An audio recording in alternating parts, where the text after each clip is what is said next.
장동혁 대망론을 제가 주말을 이용해서 1박 2일 충청권 투어를 하면서 현장에서 제가 확인을 했습니다. 제가 현장에서 확인한 충청권 대망론, 장동혁 바람을 이 족보 언론들은 전혀 눈치도 못 채고 있는 것 같아요. 그냥 지것들 하고 싶은 소리만 해. 그럼 어떻게 언론이 이렇게 확증 편향에 빠져버릴 수가 있습니까? 조선일보 이것들이 뭐 어느 날 중도 하더니 난 내내 그 확증 편향에 빠져가지고서 그저 중도 소리만 합니다.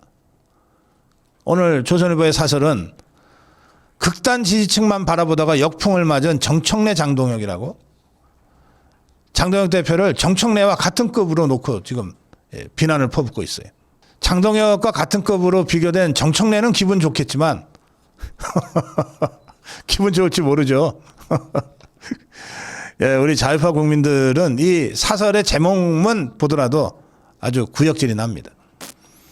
엊그저께 제가 지난 토요일 날 조선일보 이렇게 요만큼만 해도 칭찬해 주겠다고 했는데 이게 뭐 주말을 견디지 못하네, 이 조선일보가. 조선일보는 사설에서 이렇게 떠들어댔습니다. 정청래와 장동혁의 리더십이 함께 흔들리고 있다. 극단 지지층만 바라보다가 흔들리고 있다, 이런 얘기입니다. 그러면서 서울신문은 이대로 가면 망한다는 국민의힘의 당내 요구에도 장동혁이 버티고 있다. 장동혁 대표가 멸콩TV에 출연을 했습니다. 거기서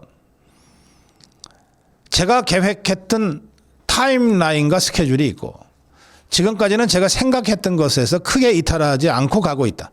꿋꿋이 나아가겠다, 이렇게 밝혔어요. 뭐 사과해라 해도 12.3 계엄 날 사과를 하지를 않고 오히려 좌파들의 폭정에 맞선 불가피한 선택이었다, 이렇게 1.2.3 계엄을 딱 성격 규정하지 않았습니까?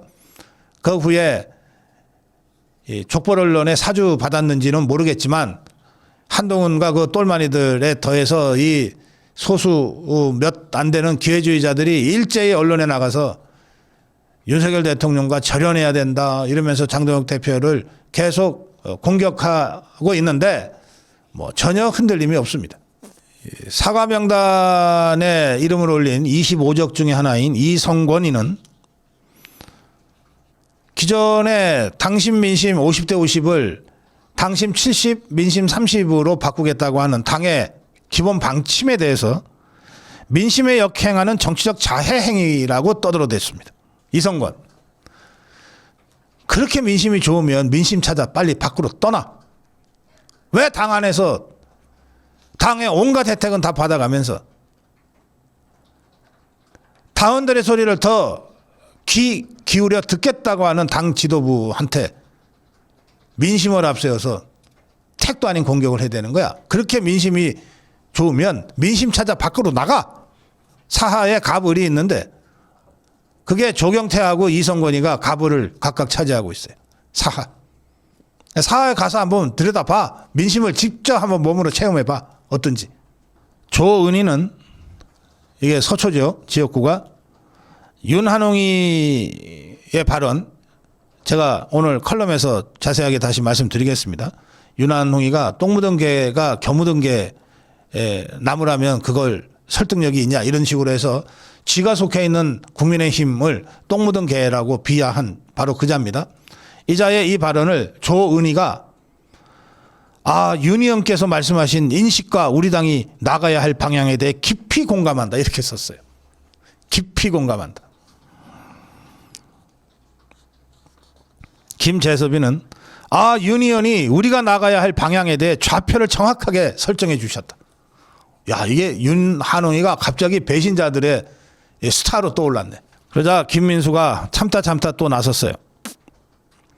이재명이가 김어준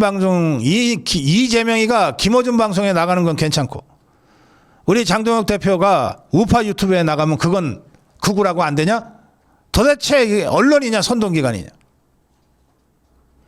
장동혁 대표는 당원과 지지자들로부터 압도적 신뢰를 받고 있다.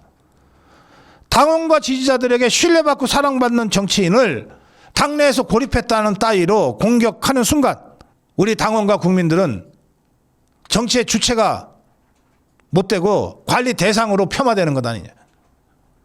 언론으로서의 책임과 무게, 최소한의 균형을 갖추길 바란다. 모든 권력은 국민으로부터 나오고 당내 권력은 당원으로부터 나와야 하는 것이다. 진짜 민심이 무엇인지 제가 이 배신자 일당들한테 가르쳐주고 싶어서 지난 주말 1박 2일 충청권 투어를 했습니다. 현장에 가서 보니까 장동혁 대망론이 뜨거워요. 여기 뭐 서울에서 중앙에서 그냥 전해 듣는 것과는 또 차원이 다르더라고요.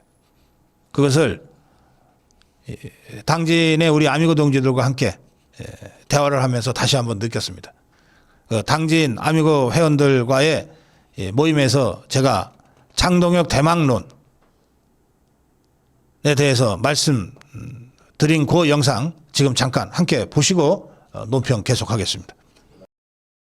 네, 시청자 여러분, 충청남도 당진입니다. 충청권의 장동혁 대망론이 바닥에서부터 거세게 불고 있다고 하는 이야기가 들리는데 실제로 와보니까 장동혁 바람이 부는 것 같아요. 근데 진짜로 그렇습니까, 여러분? 예. 제가 이렇게 충청권을 다녀보면 장동혁 대망론, 막 장동혁 대망 이렇게 하는 건 아니고 요새 장동혁이 잘하는 것 같아요. 뭐 그런 말씀들을 하세요. 우리 국민들이 정치인에 대해서 좀 인색해요. 아무리 열심히 하고 잘해도 잘한다는 얘기를 잘 안 해요. 다들 당진 시민들이시니까 오성환 시장 잘한다 이런 얘기를 평소에 하세요? 잘한다고 생각하지만 평소에 잘 안 하시잖아. 그런데 장동혁 잘한다는 얘기를 여러 사람들 모여있는 데서 하거든요. 그러니까 그게 이제 평론가인 제 입장에서 보면 이게 장동혁 대망론이 바닥에서부터 불고 있구나 라고 제가 판단하는 근거예요. 그런데 이게 무지 중요해요. 왜 중요한지만 제가 오늘 말씀드릴게요. 우리 우파가 선거에서 이길 때 어떻게 이겼냐면 영남권하고 충청권이 손잡아서 이긴 거예요. 영남과 충청이 분열하고 따로 가면 선거에서 져요. 그러니까 김대중이도 영남과 충청이 분열하는 바람에 그 충청을 김대중이가 꼬셔가지고서 대통령 된 거 아니에요. 그러니까 내년 6월 지방선거 만약에 우리 자유파가 영남과 충청이 손잡고 선거를 치를 수만 있게 만들면 무조건 이긴다고요. 그런데 이 영남과 충청은 좀 양상이 달라요. 영남은 수십 년간 대통령을 배출하고 정권을 잡았던 지역이잖아요. 그러니까 영남은 굳이 누구 대망론 얘기를 안 해도 돼. 근데 충청은 한 번도 충청권 출신 대통령을 내본 적이 없거든. 그러니까 여기에는 영남과 충청이 손잡았다로는 부족하고 충청권에 대통령 될 만한 사람이 나타나야 비로소 이게 연합이 가능해지는 거야. 그러니까 옛날에 김종필 총재가 있을 때 뭐 결국은 실패했지만 어쨌든 대통령 될 것 같으니까 이 김종필 JP와 충청권이 일체화되는 현상을 보였잖아요. 결국은 실패했지만 또 저 좌파긴 하지만 안희정이가 충청지사 할 때는 제법 바닥에서 안희정이 대통령 한번 만들어보자 이런 얘기들이 꽤 많이 들어왔어요. 그러니까 우파들 사이에서도 그런 얘기는 하더라고 그 당시에. 근데 이제 거기 또 실패했어요. 장동혁이라는 인물이 나타나니까 이거 한번 대통령 만들어 볼만하다 이런 생각을 하는 거예요. 이 어느 지역이나 지도자가 그 대망론을 구현할 수 있는 지도자가 나타날 때 대망론이 현실화되는 거예요. 그러니까 지금이 그런 상황인 것 같아요. 그런데 이 사람이 옆에 딴 데서 따로 노는 게 아니라 영남 기반의 국민의힘의 대표를 하고 있잖아요. 그러니까 장동혁이 대표를 하고 있다는 그 자체가 이미 영남 호남이 연합을 하고 있다는 것을 의미하는 거죠. 그래서 저는 충청권에서의 장동혁 대망론이 더 거세게 불타오르면 오를수록 영남 충청 연합이 단단해지고 그 영남 충청 연합에 기반해서 우리 자유우파가 선거를 치르면 17개 광역에서 최소한 10개는 승리할 수 있다. 저는 그렇게 생각해요. 특히 제가 인천 시당 가서도 그런 말씀을 했는데 인천에 모여 사는 분들 중에 굉장히 많은 사람들이 여기 서선당진에서 인천으로 배 타고 넘어간 사람들이에요. 그래서 이 수도권의 웬만한 도시는 호남 향후회가 세. 근데 인천은 충청 향후회가 더 세요. 충청 향후회가 더 숫자도 많아. 그러니까 인천은 뭐 유정복이 잘하고 못하고를 떠나서 인천에도 영남 사람들이 살 거 아니에요. 그 인천에 사는 재인 영남인가 인천에 사는 재인 충청인이 손을 잡으면 무적이에요, 무적. 그러니까 이런 분석 없이 그냥 보면 야, 인천은 우리가 이길 수 있겠어 이런단 말이에요. 근데 실제로 이런 구도를 가지고 보면 인천도 우리가 이길 수 있다. 아직 이게 선거 6개월이나 더 남았기 때문에 아직 바람이 세게 불어서 태풍, 광풍 같은 수준으로 불 때가 아니에요. 지금은 그냥 살랑살랑하는 미풍 정도야. 이게 선거일이 다가갈수록 세게 부는 거거든요. 그렇게 해서 막 태풍이 불어닥치듯이 바람이 불면 아무리 저 좌파들이 뭐 그냥 극성을 떨어도 이 태풍을 이길 장사는 없어요. 그래서 저는 지금 충청권에서 우리 이 지방선거 승리의 태풍의 전조가 되는 충청대망론, 장동혁 대망론이 과연 어느 정도 불고 있냐, 이게 굉장히 중요하다고 생각해서 직접 여러분들 말씀을 좀 들어보려고 확인하려고 왔는데, 제가 이렇게 또 다니면서 말씀을 들으니까 실제로 불고 있다. 실제로 불고 있다. 그렇게 제가 말씀드립니다. 그럼 이런 선거의 특징이 뭐냐? 개인 경쟁력도 중요하지만 개인 경쟁력보다는 영남 충청 연합에 의한 이재명 정권 심판 구도, 이게 어떻게 힘있게 구축되느냐가 결정적인 거예요. 이 구도가 제대로 딱 구축이 되면 다소 경쟁력 떨어지는 후보도 이 바람의 편성에서 이길 수 있고, 또 이미 이 경쟁력이 확인된 그런 후보들 있잖아요. 4년 전에 윤석열 대통령 덕분에 사실 그 기초광역단체장들이 많이 우리 국민의힘 소속이 당선이 됐거든요. 그 사람들은 4년 내내 지역 일을 열심히 하면서 그 인지도도 높이고 경쟁력도 강화했을 거 아니에요.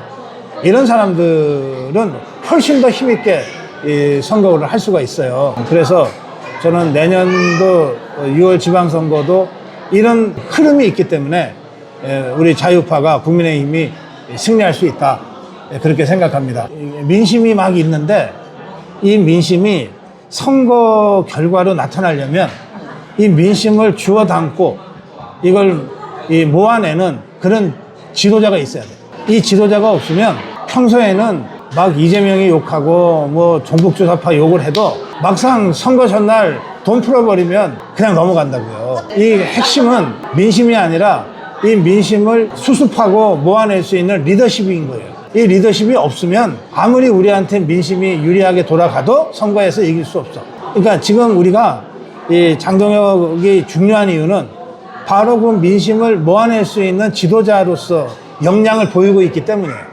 그래서 예전과는 그런 면에서 확실하게 차이가 있다는 거예요. 자, 보세요. 우리가 9년 전에 박근혜 대통령 탄핵당했잖아. 그리고 1년 전에 윤석열 대통령 탄핵당했잖아. 똑같이 저 김호성이 유승민이 배신자 때문에, 한동훈이 배신자 때문에 탄핵당한 것도 똑같잖아. 그런데 결정적으로 다른 차이가 있어. 리더십이 달라. 우리가 박근혜 대통령을 참 좋아하지만 박근혜 대통령은 탄핵당할 때 아무 말도 안 하고 그냥 시키는 대로 사과만 하다가 탄핵당하고 감옥에 끌려갔어. 근데 윤석열 대통령은 계엄 선포한 이후에 자기가 궁지에 몰렸으면서도 자신의 주장을 끊임없이 국민들한테 알렸잖아. 그리고 지금도 법정에서 가장 치열하게 투쟁하고 있잖아. 대통령이 그렇게 하니까 지도자의 이 대통령, 윤석열 대통령에 대한 지지도가 오히려 올라갔잖아요. 박근혜 대통령 때는 아무것도 안 하고 고개만 숙였기 때문에 지지율이 정신없이 떨어져서 한 자릿수까지 떨어졌어요. 그러니까 이 지도자의 차이가 그렇게 큰 거예요. 우리가 박근혜 대통령을 다 좋아하지만 또 존경하지만 적어도 탄핵 상황에서의 박근혜 대통령이 보여준 이 무기력한 모습은 저는 비판합니다. 그 점에서는 우리가 윤석열 대통령을 다 좋아하는 건 아니지만 저는 적어도 비상계엄 이후에 탄핵당하고 감옥에 가 있는 지금까지 윤석열 대통령이 보여준 아주 이 터프한 모습들 있잖아요. 내가 뭘 잘못했냐? 난 끝까지 투쟁하겠다. 이런 리더십이 국민을 모아내는 거거든. 그러니까 저는 지금 장동혁 대표가 되기 전하고 후하고 완전히 다른 모습을 보이고 있는데, 대표가 되면서 그냥 시센 말로 막 물이 오른 것 같아. 그래서 지금까지 어떤 정치인보다도 아주 강력한 대중 연설을 하고 아주 선명한 메시지를 내고, 그리고 타임을 잃지 않으면서 필요한 조치들을 해나가고 있거든요. 그런 점에서 우리가 굉장히 훌륭한 지도자를 갖게 됐다.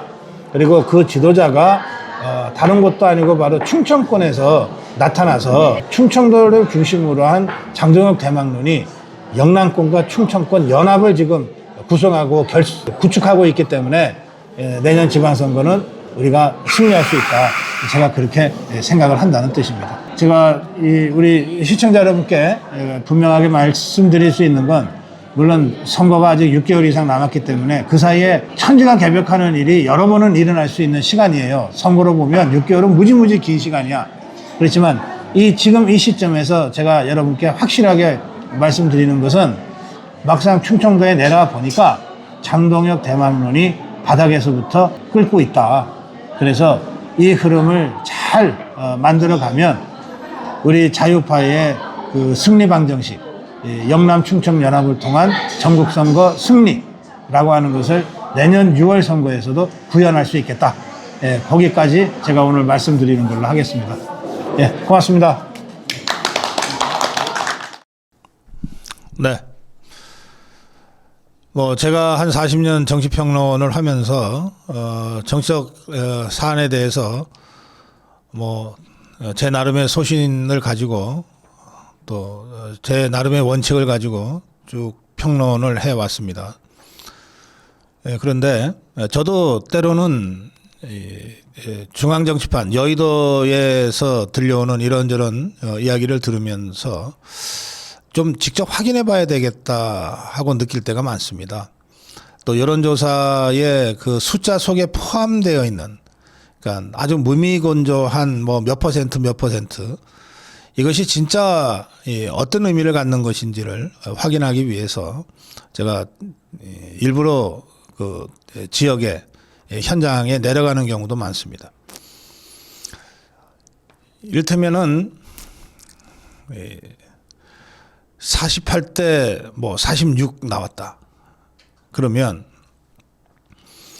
무응답층이 6% 있다는 뜻 아닙니까? 그럼 이 무응답층이 선거 직전에 과연 투표날 어떤 선택을 할까? 이거는 여론조사의 로우 매트리얼을 세대별, 지역별, 성향별로 쭉 나와 있는 거를 아무리 들여다봐도 잘 판단이 안 될 때가 있어요. 그럴 때는 어쩔 수 없습니다. 현장에 직접 내려가서 직접 제가 느끼는 수밖에 없죠. 그래서 현장에 가면 일부러 택시도 타고, 또 예전 같으면 미용실에 가서 머리도 해 가면서, 또 슈퍼마켓에 가서 물건도 사면서 그냥 툭툭 던져봅니다. 직접 물어보면 잘 대답이 안 나오죠. 근데 요즘 살기가 어떻습니까?부터 해서 이렇게 좀 완곡하게 빙빙 돌려서 얘기를 좀 하다 보면, 그러면 이제 정말 속내를 드러내시거든요. 그러면서 제가 판단하는 겁니다. 제가 대선 총선에 그 방송사 출구조사에 그 자문위원으로 참여할 때 마지막 판에 제일 어려운 문제가 뭐냐면 가중치를 부여하는 것입니다. 지상파 3사가 돈이 너무 많이 들기 때문에 출구조사는 돈이 굉장히 많이 들거든요. 들기 때문에 단독으로 그 조사 비용을 다 감당하면서 출구조사를 하기가 쉽지가 않습니다. 또 이 지상파 3사들끼리는 일종의 담합 구조 같은 것이 있어서, 그래서 그것도 작용해서 공동으로 조사를 해요. KBS, MBC, SBS가 공동으로 돈을 내서 조사를 같이 합니다. 그러면 같은 이 숫자를 받게 되잖아요. 그런데 막상 보도하는 걸 보면 KBS, MBC, SBS가 조금씩 다르게 예측 보도를 합니다. 그거는 왜 그러냐면 조사된 것을 가지고 똑같은 숫자인데 여기에 이번에는 뭔가 샤이 보수가 좀 더 있는 것 같아. 그러면은 보수 쪽에다가 가중치를 0.2%건 0.3%간 주는 거죠. 이번에는 뭔가 이 좌파 쪽이 좀 숨어 있는 것 같아. 그러면 좌파 쪽에다가 0.5다, 0.7이다 가중치를 두어서 계산을 하다 보면 똑같은 조사지만 예측하는 의석수나 이 승패, 어느 쪽이 대통령이 될 것 같다고 하는 승패 예측에 있어서 서로 다른 방송을 하게 되는 거죠. 이때 이 마지막 단계의 예측치를 부여하는 것, 가중치를 부여하는 것, 이것이 결정적으로 중요한데요. 제가 한 두어 번 그런 그 가중치를 부여하는 자문위원으로서 활동했던 적이 있습니다. 전적으로 제 감을 가지고 할 수밖에 없는데 그 제 감이 뭐 족보 언론들이 보도하는 수많은 여론조사만 봐서는 제 감을 자신 있게 얘기할 수가 없어요. 그래서 제가 현장에 나가는 겁니다. 최근 들어서 장동혁 대표에 대한 우리 자유파 국민들의 지지가 매우 높아서 특히 그 지지 중에는 우리 충청권의 대통령 한번 내보자. 우리가 건국 이후에 충청권 대통령을 우리가 만들어 본 적이 없지 않냐. 그런 이른바 장동혁 대망론이 충청권역에서부터 시작됐다. 이런 말씀을 제가 여러 차례 들었는데 진짜로 그런지 한번 확인을 해야 될 것 같아서 제가 이번 주말을 충청권 투어를 했고요. 제가 현장에서 제가 느끼기로는 여의도판에서 떠도는 그런 이른바 충청권 대망론, 장동혁 대망론이 실제로 존재하고 그리고 상당히 뜨겁게 이미 달구어지기 시작했다. 그것을 제가 느꼈습니다. 특강 말미에 우리 자유파의 승리 공식이 있다. 그런 말씀을 제가 잠깐 드렸는데요. 자유파의 승리 공식은 세 가지입니다. 첫째, 자유파가 똘똘 뭉친다. 이게 첫 번째입니다. 자유파가 똘똘 뭉치지 않으면 무슨 온갖 정치공학적인 기획을 100번을 해도 실패합니다. 자유파가 똘똘 뭉쳐야 됩니다. 이게 전제 조건이에요. 저는 지금 이 배신자들이 이렇게 광분하고 또 조중동이 이렇게 이 중도파리를 하는 그 자체가 자유파가 똘똘 뭉쳐 있다고 하는 것을 반증하는 거라고 생각합니다. 저는 자유파가 급속하게 결집했다 이렇게 생각합니다. 두 번째는 영남 충청 연합이 결성되는 겁니다. 제가 이번 주말에 바로 그걸 확인했습니다. 영남 충청 연합은 지도자가 없이는 안 돼요. 박근혜 대통령이 87년 이후 치러진 대통령 선거에서 유일하게 52% 과반을 넘어서 압도적인 승리를 했지 않습니까? 그때 그 비밀도 영남 충청의 강력한 연합 그리고 첫 번째 선결 조건인 자유파의 총결집이 있었기 때문에 가능했습니다. 자유파의 총결집으로 박근혜 대통령이 중도를 향해서 나아갈 때도 누구도 중도파리라고 걱정하지 않았어요. 선거에서 승리하기 위해서 압도적으로 승리하기 위해서 당연히 중도층을 공략해야지. 우리 자유파 국민들 2012년 대선에서 누구도 박근혜 대통령의 중도를 향한 구애의 몸짓을 의심하지 않았어요. 그만큼 똘똘 뭉쳐 있었습니다. 그래서 당시 족보 언론이 아스팔트 지지층이라고 콘크리트 지지층이라고 부를 정도로 자유파가 강력하게 결집했어요. 여기에 더해서 영남 충청연합이 강력하게 구축됐던 겁니다. 유경수 여사의 후광이 그때 정말 빛을 발했어요. 충청 분들이 박근혜 후보를 충청의 딸이라고 스스로 불렀어요. 그래서 이 박근혜 후보를 중심으로 영남 충청연합이 강력하게 결성됐던 겁니다. 그 두 개의 힘이 52%라는 유일한 과반 득표 당선이라는 그 압도적 승리를 만들어냈던 겁니다. 마지막으로 청년층이 여기에 가세한다면 뭐 더 말할 여지가 없죠. 제가 박근혜 대통령의 압도적 승리에 청년층을 제가 거론하지 않았는데 그것은 10대, 20대, 30대 청년층이 지금처럼 스스로 개몽됐다고 선언하면서 자유파로 이렇게 적극적으로 활동했던 것이 그 당시에는 없었던 겁니다. 근데 지금은 그것까지 있어요.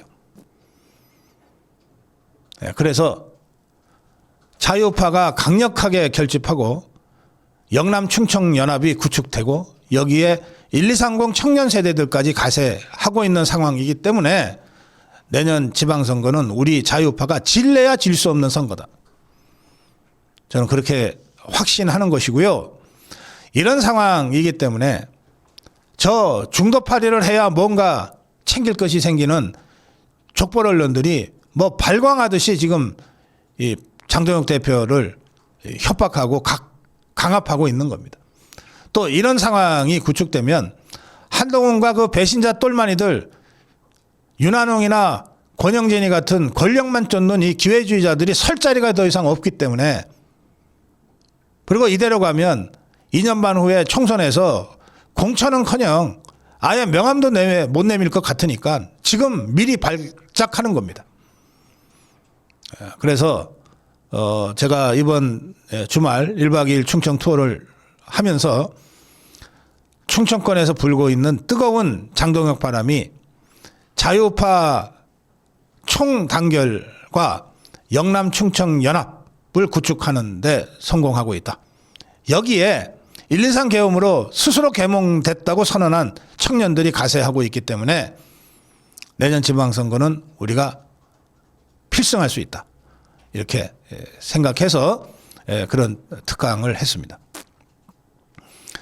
댓글에는 박근혜 대통령과 윤석열 대통령을 비교한 부분과 관련해서 좀 불편하다는 댓글을 올리신 분이 계신데, 이것은 선거 치를 때에 박근혜 후보와 윤석열 후보를 비교한 것이 아닙니다. 탄핵 당하는 그 탄핵 국면에서 박근혜 대통령이 보인 태도와 윤석열 대통령이 지금 보이고 있는 태도가 그런 점에서 차이가 있고, 바로 그 차이 때문에 1, 2, 3 청년 세대들이 자유우파의 선봉에 서게 됐다고 하는 점이 우리의 이 필승 등식에 너무 중요한 요소라서 그 점을 강조한 것이니까 여러분들 오해가 없으시길 바랍니다.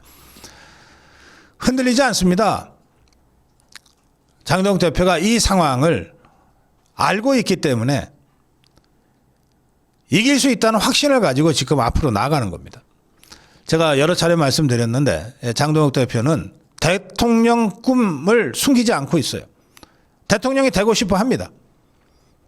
그런데 대통령이 되기 위해서는 지금의 당대표 역할을 잘 해서 내년 6월 지방선거에서 이겨야만 된다고 하는 생각을 확실히 갖고 있어요. 내년 6월 지방선거에서 지면 장동혁의 대통령 꿈도 그 순간 날아가 버리는 겁니다. 그러니까 지금 장동혁 대표는 비록 정치권에 입문한 지는 이제 뭐 한 3년 밖에 안 됐지만 대통령이라는 목표를 구체적으로 세우고 그 대통령이라는 목표로 가기 위한 가장 중요한 이 관문인 지방선거 승리를 위해서 혼신의 힘을 다하고 있는 거예요. 그래서 흔들리지 않을 거라고 저는 확신합니다. 다시 한번 말씀드립니다. 우리 자유우파가 총결집했고, 그리고 영남권 충청권 연합이 강고하게 구축되고 있으며, 여기에 더해서 1, 2, 3 비상계엄으로 계몽된 1, 2, 30 청년들이 자유우파의 선봉이 돼서 투쟁하고 있는 지금의 상황이야말로 6.3 지방선거, 더 나아가서 2028년 총선과 그 후에 치러질 대선에서의 우리 자유우파의 승리를 준비하고 있는 것이다. 확신을 가지셔도 좋다.